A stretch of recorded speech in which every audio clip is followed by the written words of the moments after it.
কাফেরদের জুলুম নির্যাতন এত অতিমাত্রায় চলে গেছে, যারা মুসলমান হয়েছিলেন রাসূলুল্লাহ সাল্লাল্লাহু আলাইহি ওয়াসাল্লাম তাদেরকে বললেন, এই পৃথিবীতে নিজের জীবনের চেয়ে, ধন সম্পদের চেয়ে, মান সম্মানের চেয়ে নিজের ঈমানের দাম সবচেয়ে বেশি। ঠিক কিনা? সবচেয়ে বেশি। সাহাবায়ে কেরাম বা মুসলমানেরা নবীজির কাছে আয়েশা খালি বলতেন, হুজুর আমি যে ঈমান আনছি, আমাদের বাড়ির লোকেরা আমাকে অত্যাচার করে, পরিবারের লোকেরা অত্যাচার করে, সমাজের লোকেরা অত্যাচার করে, সবাই আমাদের উপরে চড়াও হয়, আমাদের বিভিন্নভাবে জুলুম নির্যাতন করে, আমরা এর থেকে কিভাবে উত্তরণ ঘটাবো? নবীজি সাল্লাল্লাহু আলাইহি ওয়াসাল্লাম তাদেরকে বললেন, নিজের ঈমান বাঁচানোর জন্য এই দেশ ছেড়ে তোমাদের অন্যত্র চলে যেতে হবে, এছাড়া কোনো কিনা উপায় নাই। দেখেন, আপনার বাড়ি ঘর, আপনার ধন সম্পদ, স্থাবর অস্থাবর সব সম্পত্তি ছাইরা আপনি অন্য জায়গায় গিয়ে বসবাস করবেন, এটা মনকে বোঝানো অনেক কঠিন একটা বিষয় হয়ে দাঁড়াবে। কথা ঠিক নেই? তারা নিজের বাড়ি ঘর ছাড়তেছে, নিজের স্ত্রী সন্তান পরিবার ছাড়তেছে, বংশ ছাড়তেছে, কেন? নিজের ঈমানের হেফাজতের জন্য। কিসের জন্য? কথা বলেন, কিসের জন্য? ঈমানের হেফাজতের জন্য। এখনো তো মানুষেরা নিজের বাড়ি ঘর ছাড়ে, ছাড়ে কিনা? কি লেগে ছাড়ে? নিজের জান বাঁচানোর জন্য। কি বাঁচানোর জন্য? এই যে আগুন লাগতেছে, এইভাবে প্রাসাদ পুরাই দিতেছে আগুন দিয়া, এই যে কাজগুলো দেখেন, এর দ্বারা তাদের দুনিয়াতেও কোনো ফায়দা হয় নাই, আখিরাতেও কোনো ফায়দা হবে না, এটা তাদের আমলনামা।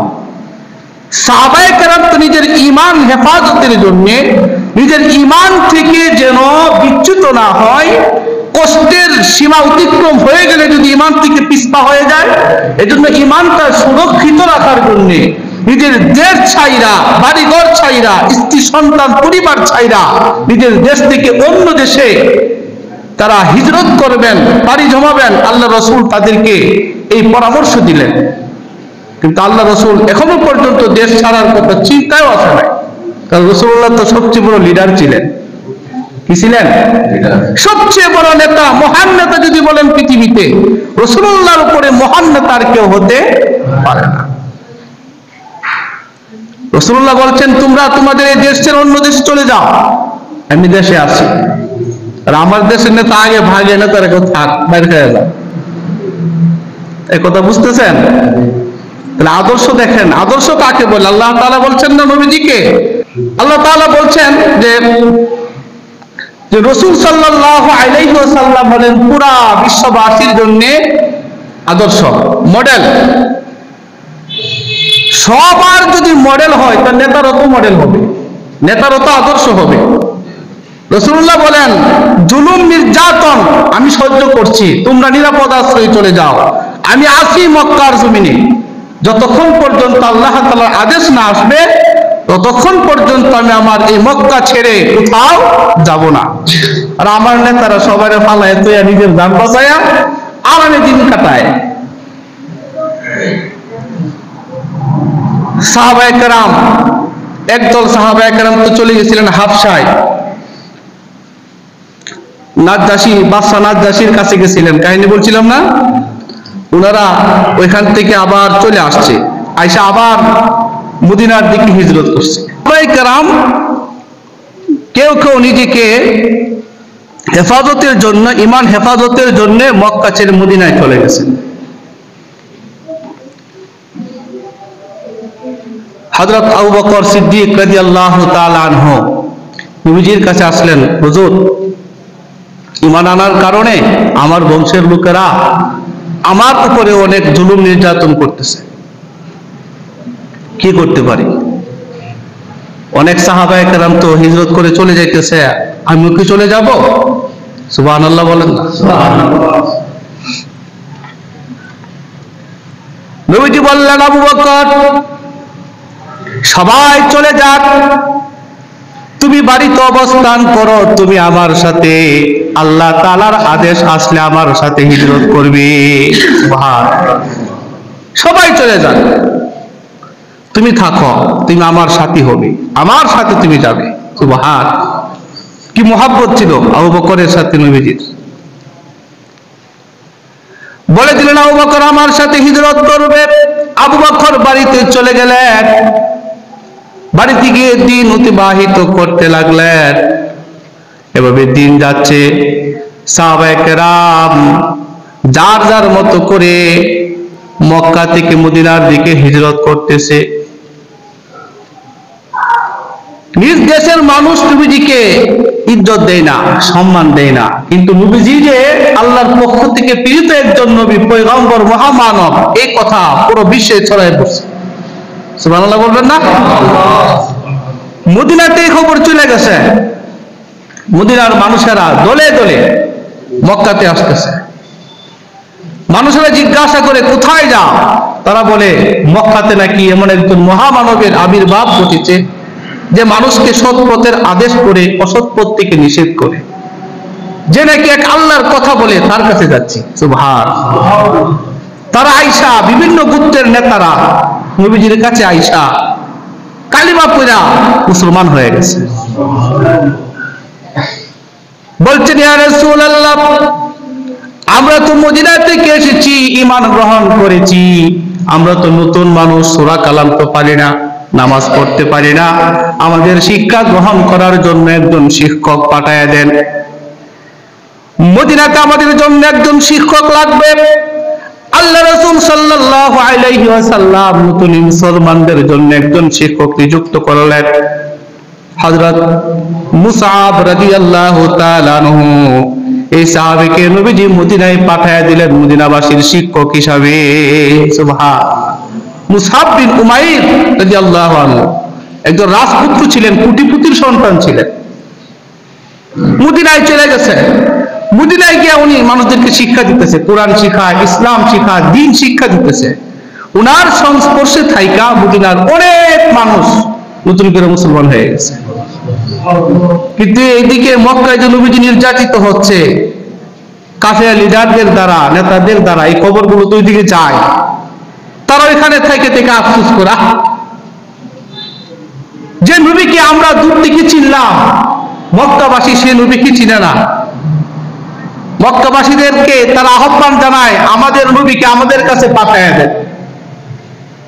নবীজির কাছে চিঠি পাঠায়, হুজুর আমাদের কাছে চলে আসেন, মক্কায় থাকবেন না, আমরা আপনাকে মাথার উপরে রাখবো। সুবহানাল্লাহ। দুইটা শপথ হয়েছে দুইবারে, একটা হলো বায়াতে আকাবা, প্রথম শপথ, আরেকবার হয়েছে দ্বিতীয় শপথ। এই প্রত্যেক শপথের মধ্যে নেতাগণ আয়েশা নবীজির কাছে বলছেন, হুজুর আপনি মক্কা ছেড়ে আমাদের মদিনায় চলে আসেন, মক্কার মানুষ আপনাকে সম্মান করতে জানে না, আপনি যে কি তারা আপনাকে বুঝতে পারে নাই, আমরা আপনাকে বুঝতে পেরেছি, আমাদের মদিনায় চলে আসেন, আমরা আপনাকে নিজের জীবনের চেয়ে বেশি ভালোবাসি। সুবহানাল্লাহ।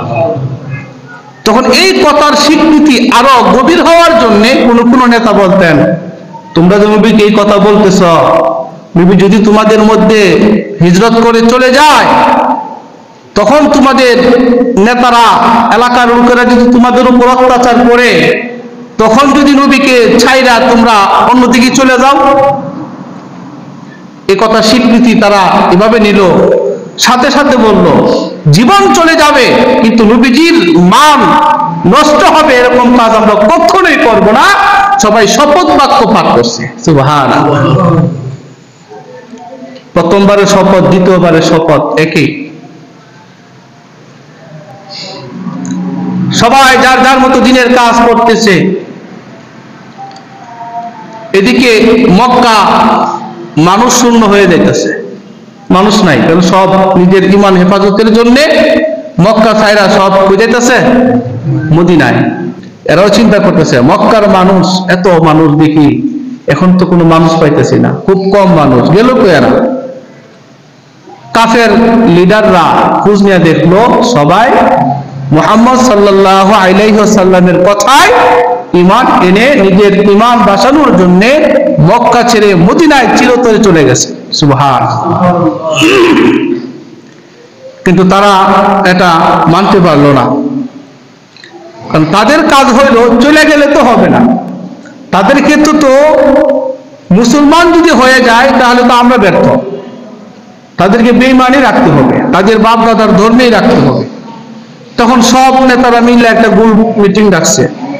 এলাকার সব বংশ থেকে বড় বড় লিডার যারা আছে তাদেরকে নোটিশ করছে যে আজকে পরামর্শ সভা হবে দারুন নদওয়া, তাদের কেন্দ্রীয় অফিস ওইটা কাফেরদের দারুন নদওয়াতে একটা বিশাল আকারের বৈঠক হবে, ওইখানে সবাই অংশগ্রহণ করতে হবে।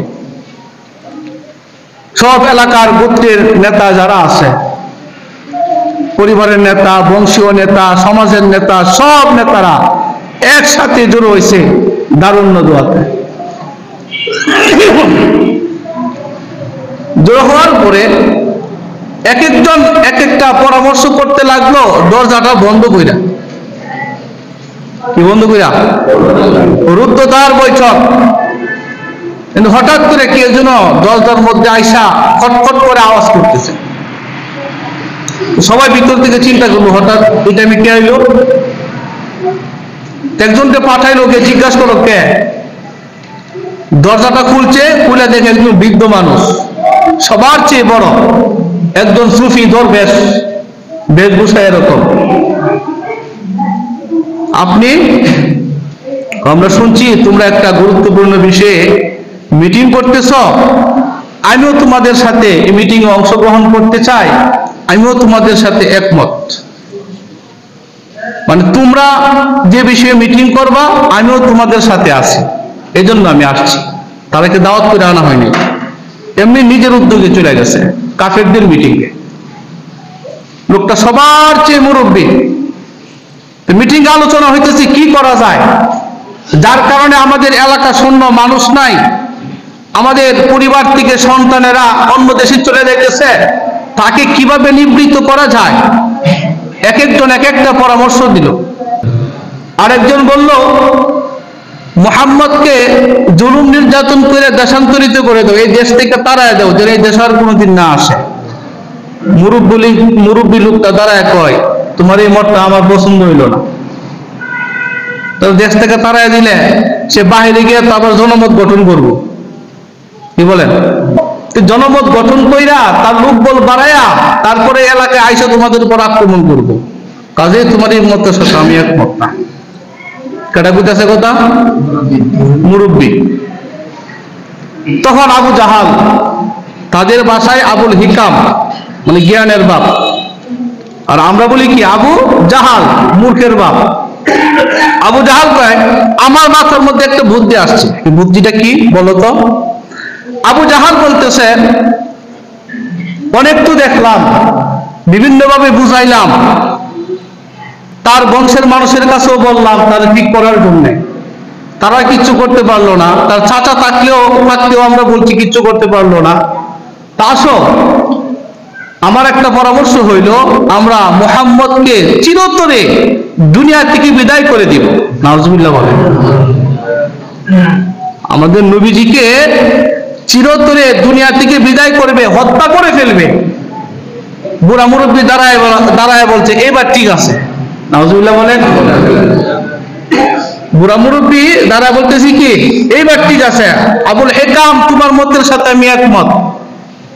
হত্যা করলে জনমত গঠন করতে পারবে না, তার পক্ষের লোক বাড়াইতে পারবে না, তোমার মতের সাথে আমি একমত আছি। এখন সবার মনের মধ্যে কৌতূহল, বুড়া লোকটা কেডা, তারা কেউ দাওয়াত দিয়ে আনে নাই, কিন্তু হত্যার ব্যাপারে সে একমত। তার মানে তার মত আমার মত একমত হয়ে গেছে, আমাদের মত পুরা বেড়ার মত একমত হয়ে গেছে। তার মানে সবাই ওই মুহাম্মদ সাল্লাল্লাহু আলাইহি সাল্লামের কি শত্রু, আর মুহাম্মদ সাল্লাল্লাহু আলাইহি সাল্লাম সবার শত্রু। তো সবার যদি শত্রু হয় তাহলে বুড়া লোক এখন তাদের বন্ধু হয়ে গেছে না? শত্রু কিন্তু আমার বন্ধু, আমার শত্রু যিনি আপনার শত্রু যিনি, তাহলে আপনি কি হয়ে গেলাম? বন্ধু হয়ে গেলাম। তাহলে বুড়া আরে সবাই মিলে বন্ধু হয়ে গেছে, আর আমাদের নবীজি তাদের কি হয়ে গেছে? শত্রু হয়ে গেছে। এ মুরব্বী আপনি কেডাও? তখন মুরব্বী তার নিজের পরিচয় প্রকাশ করতেছে। তোমরা যেমন দেখতেছ আমার বড় দাড়ি, বড় পাঞ্জাবি, বড় জুব্বা, হ্যাঁ একদম বুজুর্গ মানুষ, আমি আসলে তত বুজুর্গ না, আমি হইলাম শয়তান। এ মানুষের বেশ দইরা মুরব্বী সাহায্যা মানুষের চেহারা সুরত নিয়া এই কাফেরদেরকে আবু জাহাল আবুল হিকাম এদেরকে প্ররোচনা দেওয়ার জন্য মানুষের বেশ ধারণ কইরা মুরব্বী সাহায্যা নবীজিকে হত্যা করার পরামর্শ দেওয়ার জন্য সেই মিটিং উপস্থিত হয়েছে। সবাই এই বিষয়ে একমত। মারবো কেডা?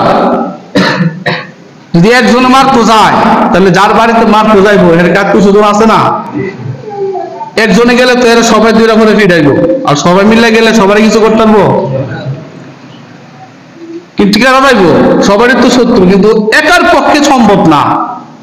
তখন বুড়া শয়তান সে আবার পরামর্শ দিতেছে, পরামর্শ আমার কাছে আছে, এই জন্য তো আমি আইছি।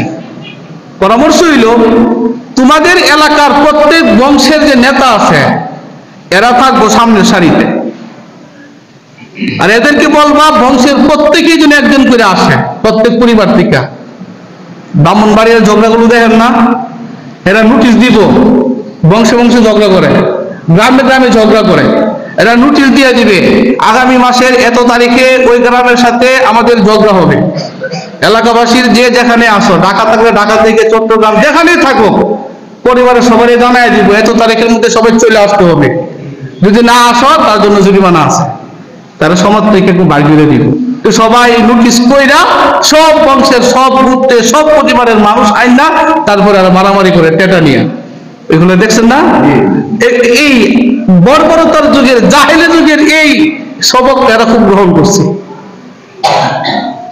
তো শয়তান বুদ্ধি দিল সব পরিবার থেকে একজন করে আসতে হবে, আর নয়তো তাদের বিচার হবে।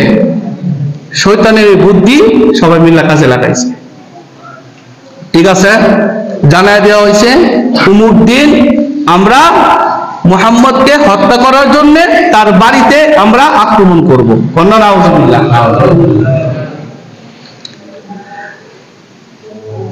এই যে বৈঠকটা করছে দুনিয়ার কেউ না জানলেও, নবীজি না জানলেও জানেন কে? আল্লাহ। জানেন কি না? আল্লাহ রাব্বুল আলামিন রাসূলুল্লাহ সাল্লাল্লাহু আলাইহি ওয়াসাল্লামকে জানায় দিলেন, ওয়া ইয ইয়ামকুরু বিকাল্লাযীনা কাফারু লিয়ুসবিতুকা আও ইয়াকতুলুকা আও ইউখরিজুক ওয়া ইয়ামকুরুনা ওয়া ইয়ামকুরুল্লাহ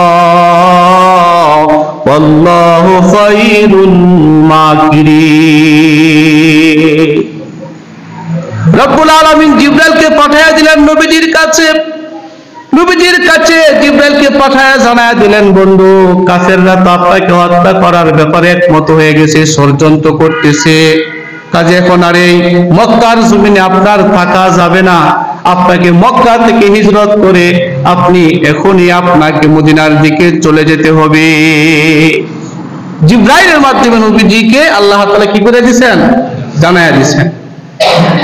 রাসূলুল্লাহ দুপুর বেলা যে সময় কেউ কারো বাড়িতে যায় না, সাধারণত কোন মানুষ দুপুরের সময় বা খাবার দাবারের সময় কেউ ওই সময় কারো বাড়িতে যায় না। আল্লাহ রাসূল ওই সময় আবু বকরের বাড়িতে গেলেন। আবু বকর রাদিয়াল্লাহু তাআলা আনহুর বাড়িতে ওই সময় যাওয়ার কারণে আবু বকর চিন্তা করলেন হয়তো কোনো গুরুত্বপূর্ণ বিষয় আছে। হযরত আবু বকরকে জানায়া দিলেন, আবু বকর আল্লাহ তাআলার পক্ষ থেকে আদেশ এসেছে, মক্কার জমিনে আর থাকা যাবে না, আমাকে হিজরত করতে হবে। আবু বকর বললেন, ইয়া রাসূলুল্লাহ আমাকেও কি হিজরত করতে হবে কিনা? আল্লাহ রাসূল বললেন, ও আবু বকর আল্লাহ তাআলা আমার সাথে তোমাকেও হিজরত করার আদেশ করেছে। রেডি থাকো, আজকে আমরা কি করব? হিজরত করব। দেখেন রাসূলুল্লাহ সাল্লাল্লাহু আলাইহি ওয়াসাল্লাম কেমন মানুষ, কেমন উত্তম চরিত্রের লোক। আরবের সব কাফেররা রাসূলুল্লাহকে শত্রু মনে করে আল্লাহ রাসূলকে হত্যা করার জন্য সব ধরনের প্রচেষ্টা তারা অব্যাহত রেখেছে, কিন্তু তখনও পর্যন্ত আরবের ধনী ধনী মানুষের মূল্যবান সম্পদগুলো আল্লাহ রাসূলের কাছে আমানত দেওয়া। সুবহানাল্লাহ বলবেন না? যে আবু জাহাল উতবা সাইবা নবীজিকে হত্যা করার জন্য ফোন দিয়ে আসলো, তাদের গচ্ছিত জিনিস, তাদের ধন সম্পদ, তাদের স্বর্ণগুলো, তাদের দিরহাম দিনার গুলো আল্লাহ রাসূলের কাছে আমানত স্বরূপ রেখে দিয়েছিলেন। কারণ তখনও তারা জানতো আব্দুল্লাহর ছেলে মুহাম্মদ আমাদের ধর্মের বিরোধী হলো, তার চরিত্র ভালো, তার কাছে আমাদের সব কিছু রাখতে পারলে আমরা বিশ্বাস রাখতে পারি। বলেন সুবহানাল্লাহ। আল্লাহ রাসূলের কাছে আরবের সব সম্ভ্রান্ত ধনী মানুষের টাকা পয়সা স্বর্ণ অলংকার গচ্ছিত রাখা, আর অপরদিকে কাফেররা নবীজিকে হত্যা করার জন্য ষড়যন্ত্র করতে লাগলো। আল্লাহ রাসূল তো পারতেন যে তারা আমাকে হত্যা করতে চায়, তাদের একটা সম্পদ একটা অলংকার তাদেরকে দেব না, কি বলেন? পারতেন কিনা? আমাদের দেশে রাষ্ট্র ক্ষমতায় থাইকা ব্যাংকের টাকা পয়সা তারা নিয়ে উধাও হয়ে যায় কি যায় না? কোটি কোটি টাকা পাচার করে নিজের স্বার্থ উদ্ধারের জন্য আর আল্লাহ রাসূলকে হত্যা করার ষড়যন্ত্র করলো। আল্লাহ রাসূলের কাছে সবার গচ্ছিত মালগুলো আছে। আল্লাহ রাসূলের কাছে পয়গাম আসলো, মক্কা থেকে মদিনা হিজরত করতে হবে, আজকের মধ্যেই চলে যেতে হবে, আর নয়তো কাফেররা আপনাকে হত্যা করে ফেলবে। আল্লাহ রাসূল চিন্তা করলেন, মানুষের হক আমার কাছে, মানুষের আমানত আমার কাছে, এগুলো কি করব? আল্লাহ রাসূল সাল্লাল্লাহু আলাইহি সাল্লাম হযরত আলীকে ডাক দিলেন, ও আলী আসো, আমাকে হিজরত করতে হবে, তুমি আমার বিছানার মধ্যে শুয়ে থাকবে, আর এই জিনিসগুলোর নাম সহকারে লিখিত আকারে হযরত আলীর কাছে দিয়ে রাখলেন। এই জিনিসগুলো তুমি আগামীকাল সব মানুষের কাছে পৌঁছায়া দিবে। মক্কার মানুষের আমানত আমার কাছে আছে, আমি তো চলে যাব, তুমি এই আমানত গুলো এমন মানুষের কাছে তাদের এই জিনিসগুলো পৌঁছায় দেবে। সুবহানাল্লাহ। ও আলী,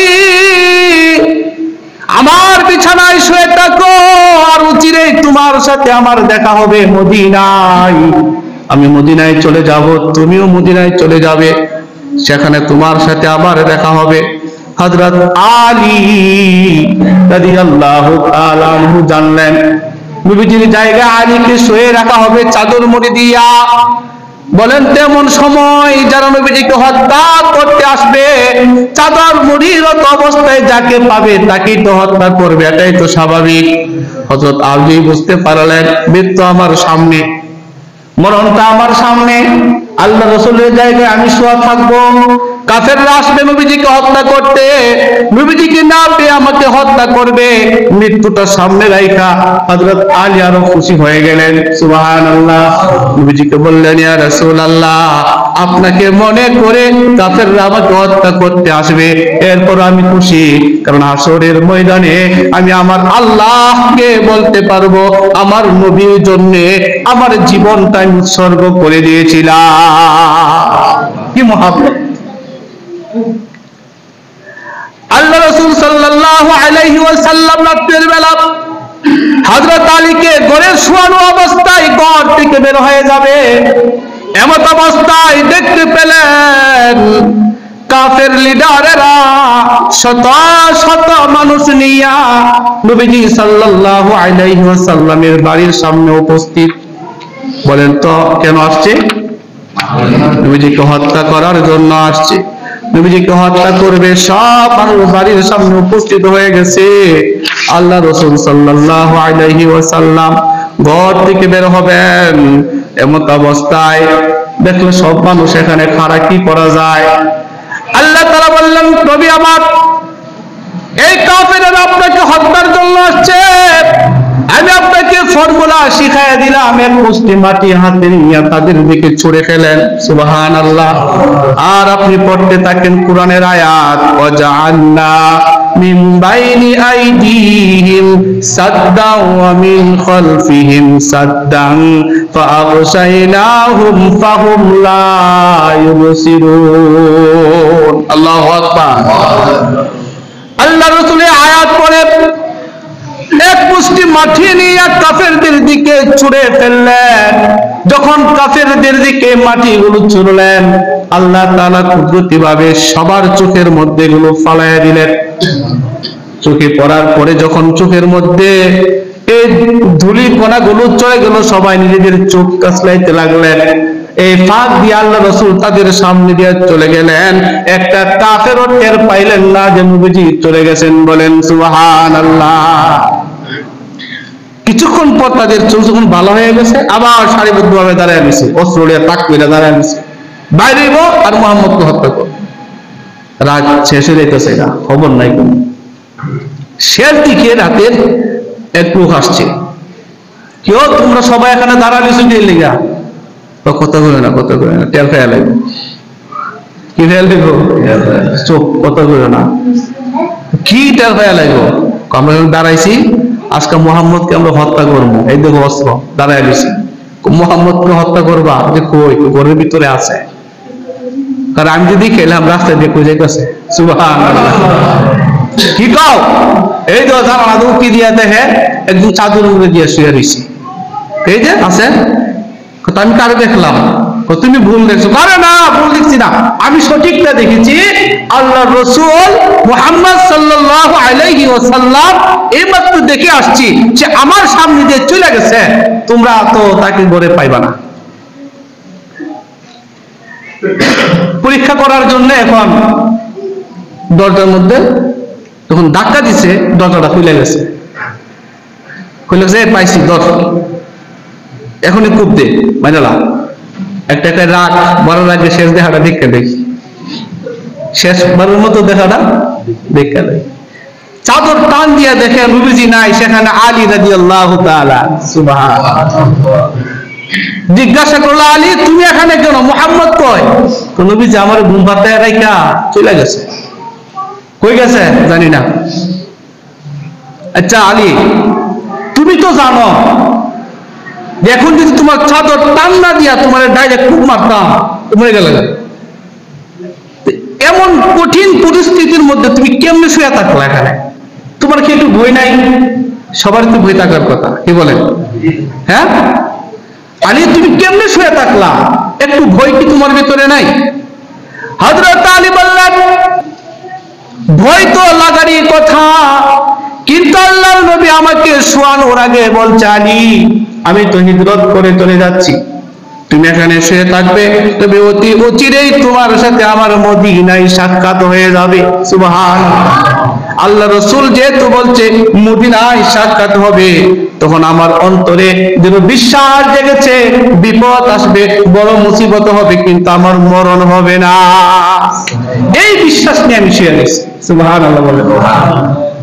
হযরত নবীজি আবু বকরের বাড়িতে রাতের বেলা গিয়া আওয়াজ করলেন, আবু বকর ঘর থেকে বের হলেন। হযরত আবু বকর রাদিয়াল্লাহু তাআলা আনহু আগ থেকে দুইটা বাহন উট রেডি করে রাখছে, কারণ মদিনাতে হিজরত করবে। আবু বকরকে নিয়ে নবীজি মদিনার দিকে চলতে লাগলেন।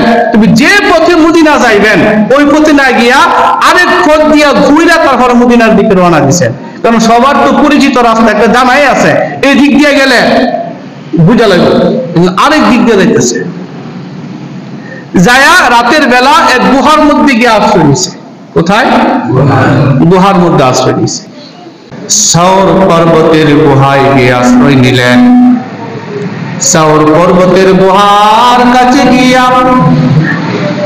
আবু বকর রাদিয়াল্লাহু তাআলা আনহু নবীজিকে বললেন,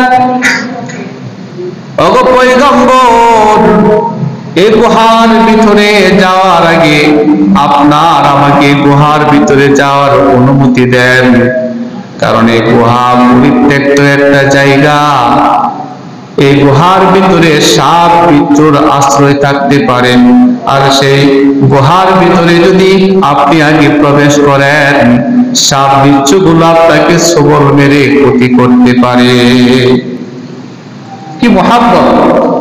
হুজুর আপনি আগে এই গুহাতে ঢুকবেন না, পরিত্যক্ত জায়গা, অন্ধকার একটা জায়গা, এই জায়গাতে যদি যান আর ওইখানে যদি সাপ থাকে, বিচ্ছু থাকে, আপনাকে সুবল মারবে, আপনার ক্ষতি হয়ে যাবে।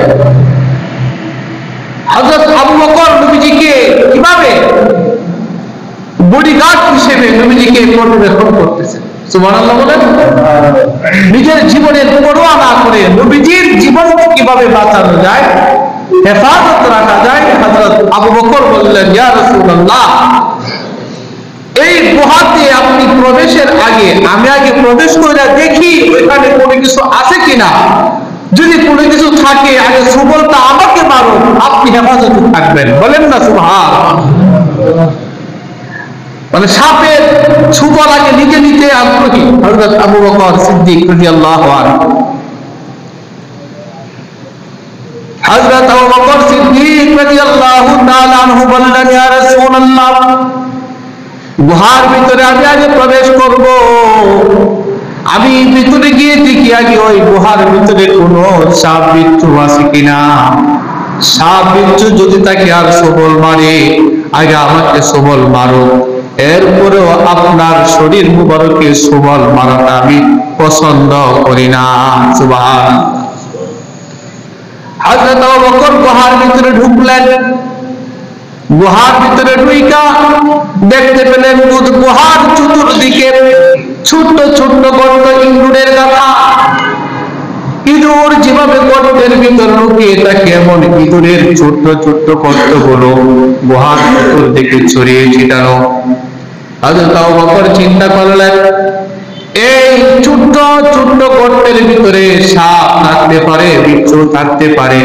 নিজের গায়ে, নিজের শরীর থেকে চাদরটা টান দিয়ে পড়ে ছিঁড়ে ছিঁড়ে প্রত্যেকটা গর্তগুলো তিনি ঢেকে দিলেন।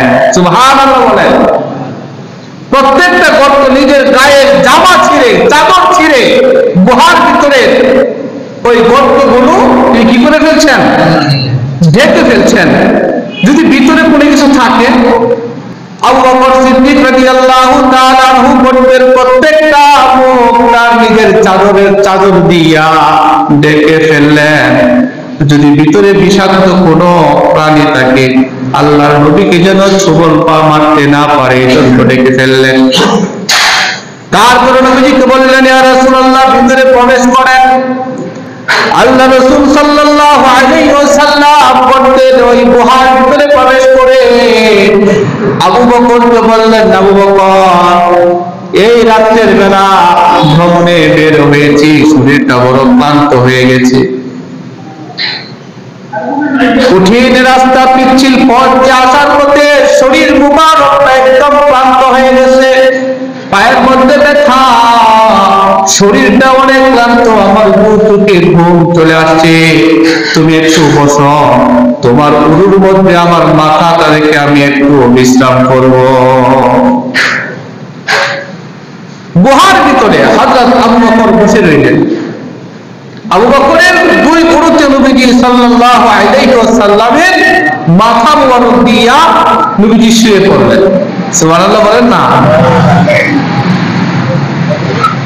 কিছুক্ষণের মধ্যে নবীজির চোখ মুবারকে ঘুম চলে আসলো। আল্লাহর নবী ঘুমায়া গেলেন।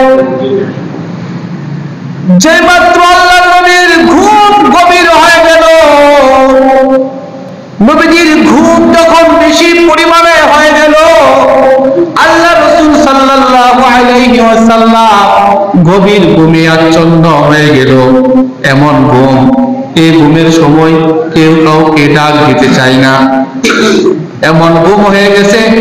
কেউ যদি বাহির থেকে এসে বলে উঠতে ডাকতেন, তার প্রয়োজন দেখবেন পর থেকে বলবে এখন ডাক দেওয়া যাবে না, এই মাত্র ঘুমাইছে, একটু ঘুমায় লোক, এরপরে তাকে ডাক দেব। এরকম হয় কি হয় না বলেন? আবু বকর দেখলেন আল্লাহ রাসূলের গভীর ঘুমে আচ্ছন্ন হয়ে গেছে, ক্লান্ত শরীর, শরীরটা যদি ক্লান্ত হয়, পরিশ্রান্ত হয়, তখন ঘুমটা খুব বেশি হয়। আল্লাহর নবী হযরত আবু বকরের কোলে ঘুমায় পড়লেন। এমন ঘুম দিলেন, হযরত আবু বকর দেখলেন আল্লাহর নবীর ঘুম গভীর ঘুমে আচ্ছন্ন হয়ে গেছেন নবী। কিন্তু আবু বকর কিছুক্ষণ পরে টের পাইলেন তার পা একেবারে বিষে আক্রান্ত হয়ে গেছে, পা ব্যথা করতেছে। আবু বকরের পা এমন ব্যথার কারণে আবু বকর প্রচুর পরিমাণ কষ্ট পেতে লাগলেন। আবু বকর চিন্তা করলেন, ব্যথার কারণে যদি কান্নাকাটি করে আওয়াজ করে, এই ব্যথায় যদি আমি জুড়ে শব্দ করে আওয়াজ করে কান্না করি, আমার আওয়াজে আল্লাহ রসুলের ঘুম ভেঙে যাবে, তাহলে এটা আমার জন্য বড় অন্যায় হয়ে যাবে। কারণ নবীজি ঘুমাচ্ছে আর আমার কান্নার আওয়াজে যদি নবীজির ঘুম ভেঙে যায়, আমার বেয়াদবি হয়ে যাবে।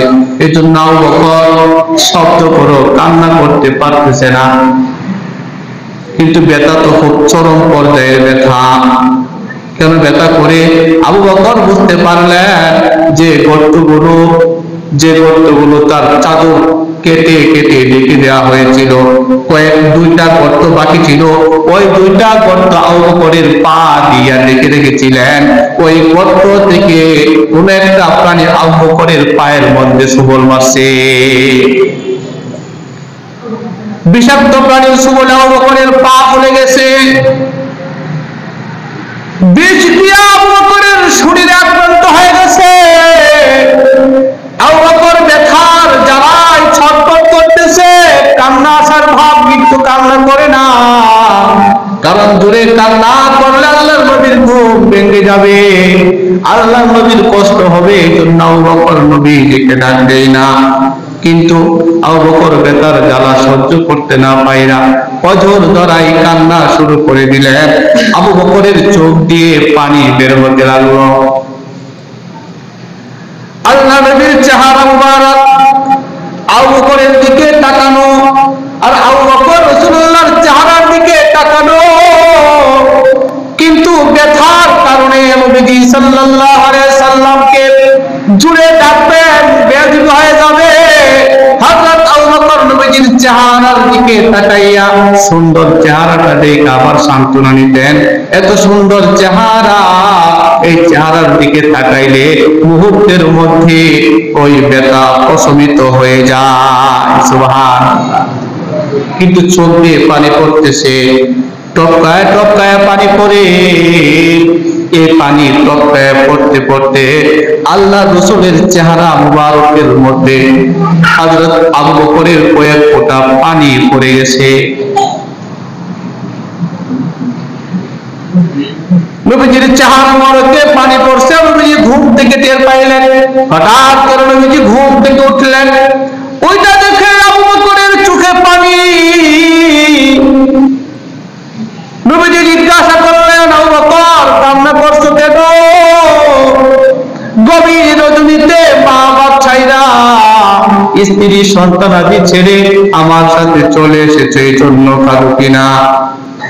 মায়ের মমতা আর ভালোবাসার জন্য কান্না করছো কিনা?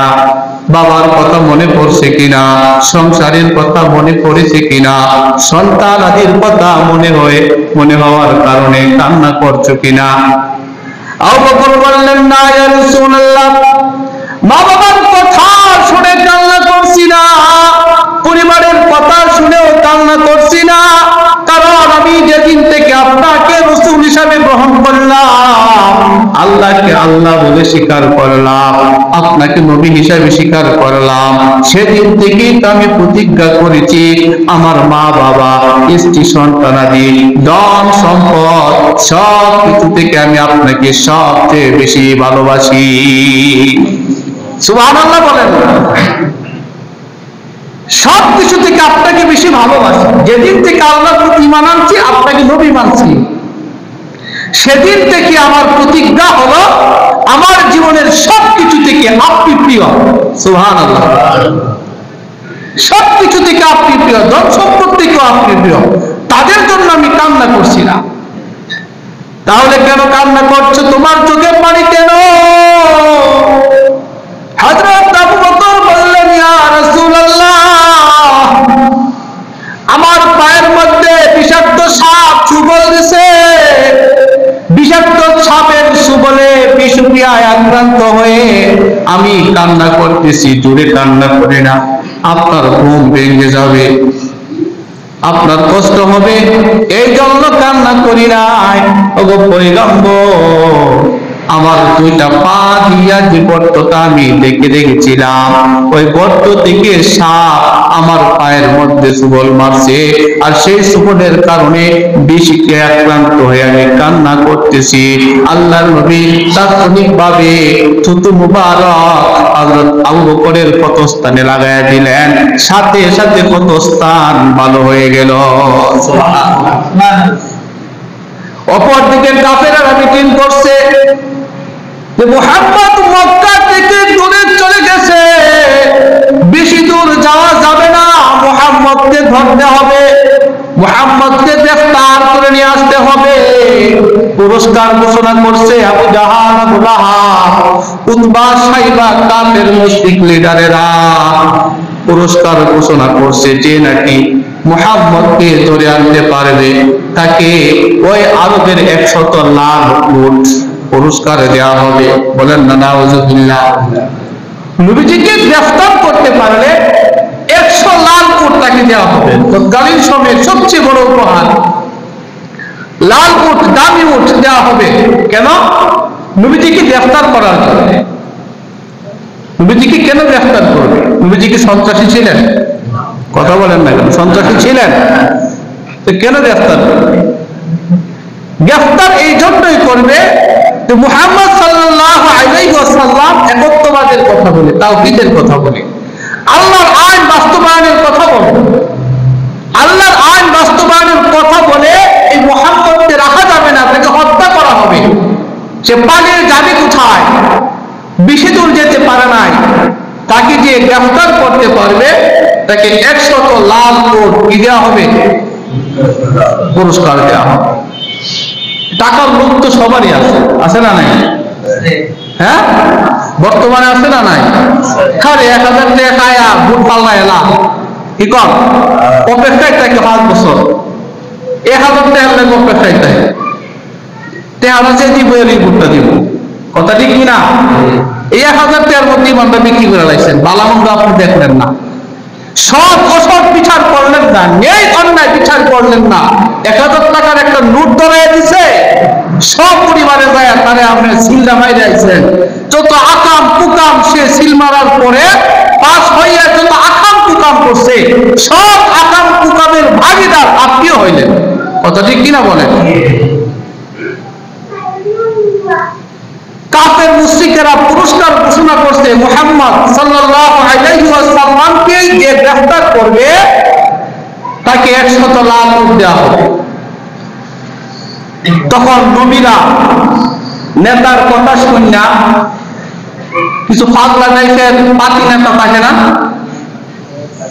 সন্ত্রাস বাহিনী লিডার থাকে না, কিশোর গ্যাং থাকে না, যুবকদের মধ্যে সন্ত্রাসের যে প্রধান থাকে, এরা সবাই ভাগ ভাগ করে সরাই পড়ছে, এই চল মুহাম্মদকে গ্রেফতার করতে পারলে 100 লাখ। এটা যদি আমরা পাই সবাই বড় লোক হয়ে যাবো একসাথে। কাফেরদের এই চেলা চামুন্ডারা কাফেরদের অর্ডার পাইয়া এই সন্ত্রাসী বাহিনী নবীজিকে ধরার জন্য যার যার মতো করে ভাগ ভাগ করে চলে গেছে। যতগুলো অলিগুলি আসতে রাস্তা মদিনায় আসতে, প্রত্যেকটা রাস্তার মধ্যে গুন্ডা বাহিনী চলে গেছে। উদ্দেশ্য কি? নবীজিকে ধরবে আর 100 লাখ উট নিবে। সকাল হয়ে গেছে, মসজিদের ওই গুন্ডা বাহিনী আল্লাহ রাসূল যেই গুহার মধ্যে আশ্রয় নিলেন, সেই গুহার মুখের কাছাকাছি তারা দাঁড়ায় দাঁড়ায় একটা আরেকটাকে ইশারা দিচ্ছে, তুই ওইদিকে যা, তুই ওইদিকে যা। কিন্তু আল্লাহ তাআলার কুদরত, অল্প সময়ের মধ্যে আল্লাহ তাআলা নবীজি যে গুহার মধ্যে আশ্রয় নিয়েছিলেন সেই গুহার মধ্যে মাকড়সার জাল বানায় ফেলছে। সুবহানাল্লাহ বলেন। কি বানাইছে? মাকড়সার জাল বানাইছে। কেন বানাইছে? দেখেন, মাকড়সার জাল কি আর ঢেকে রাখছে, এর অর্থ কি এই শক্ত প্রাচীর দিছে যে প্রাচীর ভেদ করে তারা ওখানে যেতে পারবে না, এই কারণে? কারণ এটা খুব শক্ত। মাকড়সার জাল দিয়া যে দেওয়াল দিছে এটা খুব শক্ত না, না নরম? যার একদম কোনো কিছু নাই, শক্তি নাই, সেও যদি একটা হাত লাগা ভেঙে দেবে, কথা ঠিক নেই? আল্লাহ তাআলা ইচ্ছা করলে এই গুহাটাকে স্মরণে রূপান্তরিত করতে পারতেন কিনা? ভিতরে শুধু আবু বকর আর নবীজি। আল্লাহ ইচ্ছা করলে ভিতরের অবস্থাটাকে জান্নাতের মতো একটা রূপ দিতে পারতেন কিনা? কিন্তু আল্লাহ তাআলা দেন নাই। একটা মাকড়সার জাল দিয়া প্রাচীর দিয়া রাখছে। কেন দিয়া রাখছে? আল্লাহ তাআলা বুঝাইতে চাইলেন, আমি আল্লাহ যার পক্ষে আছি তাকে একদম আপনা থেকে আপনা অল্প জিনিস দিয়াও তার জয় আমি আল্লাহ নিশ্চিত করে থাকি। সুবহানাল্লাহ। এই মাকড়সার ছোট্ট ছোট্ট ফাঁদ দিয়া হযরত আবু বকর দেখতেছে যে গুহার মুখে শত্রু বাহিনী হাঁটতেছে, তাদের পায়ের আওয়াজ শুনতেছে। হযরত আবু বকর চিন্তায় পড়ে গেলেন, ভীত সন্ত্রস্ত হয়ে গেলেন। নবীজিকে বললেন, ইয়া রাসূলুল্লাহ, ওই দেখুন না, গুহার মুখের মধ্যে শত্রু বাহিনী এসে গেছে। যদি মুহূর্তের মধ্যে নিচের দিকে তাকাই আমাদেরকে ধরে ফেলবে। আমরা যে গুহার ভিতরে আছি তারা টের পাবে, আমাদেরকে হত্যা করে ফেলবে। ওগো পয়গম্বর, আমি আবু বকরের জানের চিন্তা করি না, আমি আপনি রাসূলুল্লাহর চিন্তা করতেছি। আল্লাহ নবী বলেন আবু বকরকে, ও আবু বকর, তুমি চিন্তা করো না,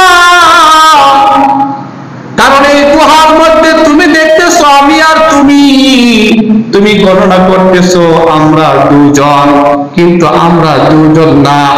আবু বকরকে আল্লাহ রাসূল সান্ত্বনা দিচ্ছে, আবু বকর, আমরা দুজন না, চিন্তা করো না, বরং আমাদের সাথে আছেন আল্লাহ। সুবহানাল্লাহ। এই কথাটা আল্লাহ তাআলার পছন্দ হয়ে গেছে। আল্লাহ তাআলা এই কথাটা পছন্দ কইরা কোরআনের আয়াত বানায় ফেলছে। সুবহানাল্লাহ। আল্লাহ তাআলা জানায় দিলেন, নবী, আপনি যে আবু বকরকে সান্ত্বনা দিয়েছিলেন, ওই গুহার মধ্যে এই কথাটা আমি কোরআনে তুলে ধরছি।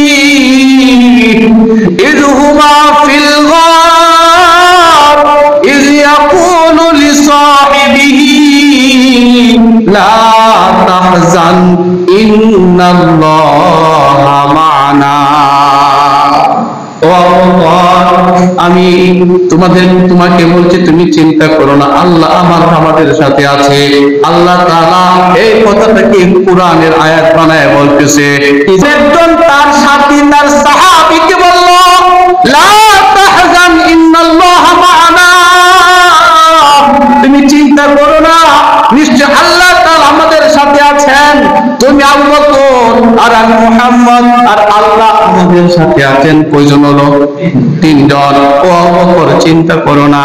হযরত আবু বকর রাদিয়াল্লাহু তাআলা আনহু নিশ্চিন্ত হয়ে গেলেন, কাফেরদের উপরে থাকো, কোনো অসুবিধা নাই।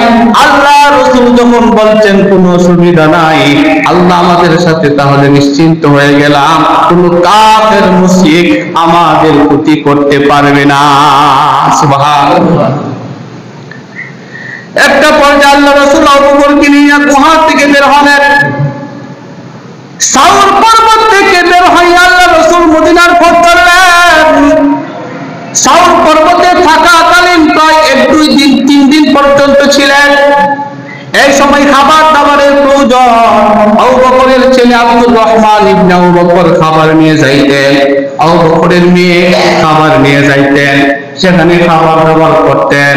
আল্লাহ রাসূল এই সাউর পর্বত থেকে বের হয়ে আবু বকরকে সাথে নিয়ে সামনের দিকে অগ্রসর হতে লাগলেন। কিছুক্ষণ যাওয়ার পরে আবু বকর বুঝতে পারলেন পিছনে কে যেন ধাওয়া করতেছে।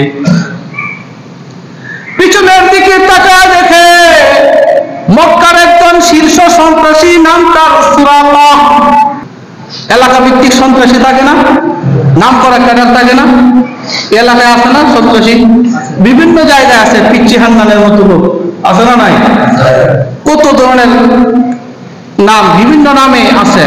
তো মক্কার মধ্যে এমন বড় ধরনের সন্ত্রাসীদের একজন নাম হলো সুরাকা। নাম কি? এর দিকে তো সবাই ভয় পাইবো, যে কোনো সন্ত্রাস আইলে তো ভয় পাইবো, পাইবো না? গুহা থেকে বের হয়েছে, কিছুক্ষণ যাওয়ার পরে দেখতেছে পিছন দিক থেকে কে যেন ধাওয়া করতেছে, দৌড়ে আসতেছে। আবু বকর পিছনের দিকে তাকায় দেখে একজন আসতেছে, চেয়ে দেখে সে তো মক্কার বড় একটা সন্ত্রাসী, নাম সুরাকা। আবু বকর আবার চিন্তায় পড়ে গেলেন, ইয়া রাসূলুল্লাহ, ওই যে দেখেন বড় সন্ত্রাসী সুরাকা আসতেছে, আমাদের উপর আক্রমণ করবে। আল্লাহর নবী আবু বকরকে বললেন, আবু বকর চিন্তা করো না, কারণ আল্লাহ তো আমাদের সাথে আছেন, আল্লাহর উপর ভরসা। সুরাকা ঘোড়ার উপর আরোহণ কইরা নবীজির খুব কাছাকাছি চলে আসছে, নবীজির উপর আক্রমণ করবে। যে মাত্র নবীজির উপর আক্রমণ করতে যাবে, কাছাকাছি সময়ে আল্লাহ তাআলা ওই মাটিকে বললেন, মাটি তুই ফেটে যা। সুবহানাল্লাহ বলে, মাটি তুই ফেটে যা। সুরাকা যে ঘোড়া দিয়া আরোহণ করে আসছিলেন, সাথে সাথে ঘোড়ার 4টা পা মাটির মধ্যে দেবে গেছে, ঘোড়া লড়ে না। নবীজির পিছনে তাকায় দেখে সুরাকা ঘোড়ার উপরে আরোহণরত অবস্থায়, কিন্তু ঘোড়ার 4 পা মাটির ভিতরে চলে গেছে, বুঝতে পারে। সুরাকা বলতেছেন, ওগো মুহাম্মদ, আমার ভুল হয়ে গেছে, মাফ করে দেন, আপনি আমাকে সাহায্য করেন, আমি জানি আপনি দয়াশীল মানুষ। বলুন তো, আপনাকে হত্যা করতে আইসা যদি বিপদে পড়ে যায়, আপনি তারে সাহায্য করবেন নাকি একটা বাড়ি দিবেন? পাল্টা তাকে হত্যা করার জন্য আপনি চেষ্টা করবেন, কথা ঠিক কিনা বলেন? কিন্তু আল্লাহর নবী রহমাতুল লিল আলামিন, আপনি দয়ার সাগর, আমার ভুল হয়ে গেছে, আপনি আমাকে মাফ করে দেন, আমাকে আপনি সাহায্য করেন, আমাকে এই বিপদ থেকে উদ্ধার করেন। আল্লাহ রাসূল বললেন, ঠিক আছে, তোকে উদ্ধার করে দিলাম। আল্লাহ তাআলার কাছে আল্লাহর নবী বললেন, সাথে সাথে ঘোড়ার পা উপরে চলে আসছে। নবী আবার সামনের দিকে যাচ্ছে, সুরাকা বিপদমুক্ত হয়ে গেছে, ঘোড়া হাঁটতে পারে। সুরাকা চিন্তা করলো, ভালোই তো, এখন তো ভালো আছে, অসুবিধা নাই, কিন্তু চোরে শুনে না ধর্মের কাহিনী, কথা ঠিক কিনা? কারণ তার মগজের মধ্যে সব সময় ঘুরতেছে 100 লাল উট, 100 লাল উট। মুহাম্মদকে মারতে পারলে 100 লাল উট, এটা চোখের সামনে বাড়তেছে, সর্বনাশ। শয়তানে তারে গুতাইতেছে, সুরাকা তুমি দেখুন মুক্ত হয়ে গেছো, এখনো সুযোগ আছে, তাড়াতাড়ি ধরো, 100 লাল উট পাইবা। শয়তানের প্ররোচনায় পইরা এই সুরাকা আবার আল্লাহ রাসূলকে হত্যা করার জন্য সামনের দিকে অগ্রসর হইল। যখন আল্লাহ রাসূলকে হত্যা করতে যাবে, আবারও 4টা পা দেবে গেছে। সুবহানাল্লাহ। আবারও বলতেছেন, ও মুহাম্মদ, সরি, আমার ভুল হয়ে গেছে, আপনি আমাকে আবার মাফ করে দেন, আর জীবনে ভুল করবো না। নবীজি আবারও তাকে উদ্ধার করলেন। সুবহানাল্লাহ বলবেন না? এবার উদ্ধার করলেন। আমি আপনি তো জায়গা দাবা এলাম, তুই ডাব দশ, খালি ঘুরা ডাব দিয়ে তোর ওরা পাবো, কথা ঠিক নেই, সারে দিবেন নি? আপনারা মারতে আইসে, মারতে নিজে বিপদ করছে, এদেরকে এই বাবা ফালায় আমরা একদম ফিসালাইতাম না, দিলাম কিন্তু আমরা দিলাম। কিন্তু নবীজি কি করবো? নবীজি তাকে আবার উদ্ধার করলো, ঘোড়ার পা মাটি থেকে আবার উপরে চলে আসছে। আল্লাহ রাসূল হাঁটতেছে, আবারও তার চোখের সামনে 100 উট। ওই যে লোক, লোভে পাপ, পাপে কি মৃত্যু। ভাইরা, নেতার কথা শুনে কাউকে মারতে যায় না, একটু চিন্তা বিবেক বুদ্ধি রাইখা তারপরে কাজ করেন, কারো ক্ষতি করেন না। নেতা পাশে থাকবেন এক সময়। দেখেন, সুরাকা দ্বিতীয়বারের মতো উদ্ধার হয়ে গেছে, নবীজি চলতেছে, ওই যে আবার 100 লাল উট তার চোখের সামনে, 100 লাল উট পাইলেই কোটিপতি, সে বড় লোক হয়ে যাইব। আল্লাহর নবী আবার সামনের দিকে অগ্রসর হতে লাগলেন। অপরদিকে সুরাকার নজরে শয়তানের প্রচনায় পইরা সে আবারও ভাবতেছে এই লাস্ট চান্সটা নিয়ে নেই, লাস্ট চান্স, শেষবারের মতো একটু চেষ্টা করে দেখি মুহাম্মদকে হয়তো গ্রেফতার করবো, তোমার যদি মারতে পারে লাখের মালিক হয়ে যাব, আমি 100 কোটি টাকার মালিক হয়ে যাব, মক্কার মধ্যে একজন কোটিপতি প্রভাবশালী হিসেবে আমি প্রতিষ্ঠিত হয়ে যাব।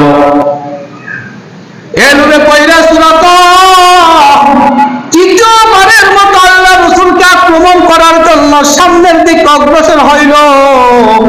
যে মাত্র আল্লাহ রাসূলের উপর আক্রমণ করবে, আল্লাহ তাআলা তখন আর সুরাকার ঘোড়া নয়, বরং সুরাকার ঘোড়া সহ সুরাকারেও মাটির নিচে নিয়ে যাচ্ছে। সুরাকার যে ঘোড়ার মধ্যে ছিল, ঘোড়াটা নেমে গেছে গা। তৃতীয়বারের মতো সুরাকার নিজেও ডাকতেছে মাটির নিচে। খুব সহজ কাম এটা করছে কে? যখন কে করছে? এবার তার অবস্থা কি? কাহিনী নিজেও ডাকতেছে, ঘোড়াও ডাকতেছে। এখন আবারও শেষবারের মতো বলতেছে, মুহাম্মদ আবারও সরি, আমার ভুল হয়ে গেছে, আমাকে মাফ করে দেন, আমি বুঝতে পারছি আমার ভুল হয়েছে। আল্লাহ রাসূল সাল্লাল্লাহু আলাইহি ওয়াসাল্লাম আবারও তাকে বিপদ থেকে উদ্ধার করলেন। বলেন না সুবহানাল্লাহ। আল্লাহ নবী সাল্লাল্লাহু আলাইহি ওয়াসাল্লাম সুরাকাকে বললেন, সুরাকা এই যে 3টা ঘটনা ঘটলো মুহূর্তের মধ্যে, এরপরেও কি তোমার বিশ্বাস হয় না যে আমি আল্লাহর রাসূল? সুবহানাল্লাহ বলেন। এরপরেও কি তোমার বিশ্বাস হয় না আমি আল্লাহর নবী? 3বার রাসূলকে আক্রমণ করার চেষ্টা করছে, হত্যা করার জন্য, পারে নাই। নবীজি বললেন, সুরাকা তুমি আবার বিশ্বাস করেছো তো যে আমি আল্লাহর রাসূল? জি হ্যাঁ। সুরাকা বলতেছে, আমি তো আপনাকে মারবো না, ধরবো না, কিচ্ছু করবো না। এই যে কিচ্ছু করবো না, এই জন্য কোনো পুরস্কার দিবেন না? আর কথা বুঝেন না মনে হয়। আবু জাহাল পাঠাইছিল নবীজিকে গ্রেফতার করতে পারলে 100 লালত, অন্তত গ্রেফতার করতো না, লালত পাইবো? আবু বকরের কাছে গেলে মারিয়া, আবু জাহালের কাছে গেলে মারি দিব না? আমি তো লালত পাইতাম না, আপনাকেও গ্রেফতার করবো না। গ্রেফতার না করার কারণে আবু জাহাল, উতবা, সাইবা এই বড় বড় লিডাররা আমাকে আক্রমণ করবে, আমাকে প্রহার করবে। আমি তো এখন আর আপনাকে কিচ্ছু করবো না। এই যে আপনাকে কিচ্ছু করবো না, আপনি কিছু উপহার দিবেন না আমাকে? পুলিশের মতো আসি, উভয় দল থেকে খায়, বাদী বিবাদী উভয় দল থেকে খায়, এমন লোক আছে না? কিছু বিচারক হতো এমন আছে, উভয় পক্ষ থেকে খাইব, শেষ পর্যন্ত যে একটু বেশি দিব রাইডের পক্ষে যাইব। এমন অসৎ বিচারক আছে না নাই? তো সুরাকা বলতেছে, আমি যে এখন আপনাকে আর কিচ্ছু করবো না, এই জন্য আমাকে একটু উপহার দেন, পুরস্কার দেন। কিচ্ছু করলে তো আমাকে কাফেররা 100 লাখ কোটি লইলেন।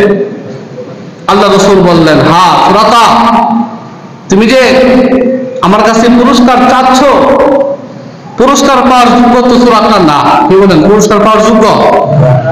এরপরও রাসূলুল্লাহ সাল্লাল্লাহু আলাইহি ওয়াসাল্লাম সুরাকাকে বললেন, সুরাকা আমি তোমাকে একটা পুরস্কার দেব।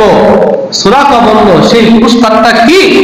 নবীজি বললেন, তোমাকে পারস্যের মুকুট উপহার দেব। পারস্যের মুকুট তোমাকে উপহার দিব, এর অর্থ কি? পুরো পারস্যটাই তোমার আয়ত্তে দিয়ে দিব। সুবহানাল্লাহ বলবেন না? রাসূল সাল্লাল্লাহু আলাইহি ওয়াসাল্লাম পরবর্তীতে মদিনা গেলেন। মদিনাতে ইসলামিক স্টেট প্রতিষ্ঠা করলেন, ইসলামী রাষ্ট্র প্রতিষ্ঠা করলেন। নবীজি দুনিয়া থেকে চলে গেছে, আবু বকর খলিফা হয়েছে, হযরত উমর খলিফা হয়েছে। আবু বকর ইন্তেকালের পরে হযরত উমর খলিফা হয়েছে। হযরত উমরের আমলে পারস্যের সাথে মুসলমানদের যুদ্ধ হইল, পারস্য বিজয় হয়ে গেল। পারস্যের যত মাল আছে, হীরা মণি মুক্তা ধন সম্পদ, সব উম্মতের মাল হযরত উমরের সামনে পেশ করলো। হযরত উমর রাদিয়াল্লাহু আনহু দেখলো সব গনিমতের মালের সাথে পারস্য সম্রাটের মুকুট, হীরা মণি মুক্তা খচিত ওই মুকুটটাও হযরত উমরের দরবারে এসে হাজির হয়ে গেছে। এখন এগুলো বন্টন করে দিবে। সারা বাহিনীর যারা আছে সৈনিক, এদেরকে এই মালগুলো বন্টন করে দিবে। হযরত উমর রাদিয়াল্লাহু আনহু মনে পড়ে গেল যে আল্লাহ রাসূল সুরাকাকে বলছিল, সুরাকা তোমাকে পারস্যের ওই মুকুট উপহার দেব। হযরত উমর রাদিয়াল্লাহু আনহু রূপ পাঠালেন, সুরাকা কোথায় আছে খোঁজ করো। সুবহানাল্লাহ। সুরাকা তখন বৃদ্ধ হয়ে গেছে, তার শরীর বাঁকা হয়ে গেছে, নুয়ে নুয়ে হাঁটে, লাঠি দিয়ে বর দিয়ে হাঁটে। সুরাকা তাকে খুঁজে বের করে হযরত উমরের সামনে উপস্থিত করা হলো। উমরের সামনে উপস্থিত করা হলে হযরত উমর হীরা মণি মুক্তা খচিত ওই স্বর্ণের পারস্যের মুকুট সুরাকার সামনে উমর ধরলেন, ধরে বলল, ও সুরাকা, আল্লাহ রাসূল তোমাকে বলেছিল পারস্যের মুকুট তোমাকে উপহার দিবে, এই নাও মুকুট। আল্লাহ রাসূলের কথা মিথ্যা হতে পারে না, আগে হোক পরে হোক আল্লাহ রাসূলের কথা সত্যে বাস্তবায়িত হবে। আমি উমর পারস্যের এই মুকুট এনে তোমাকে উপহার দিয়ে দিলাম। সুবহানাল্লাহ। এমন সত্যবাদী একজন নবী আমরা পাইছি। সেই নবীর কথা মানতে রাজি আছি না ইনশাআল্লাহ? কাজে কর্মের প্রত্যেকটা ক্ষেত্রে সেই নবীর আদর্শ আমাদের অনুসরণ করা লাগে।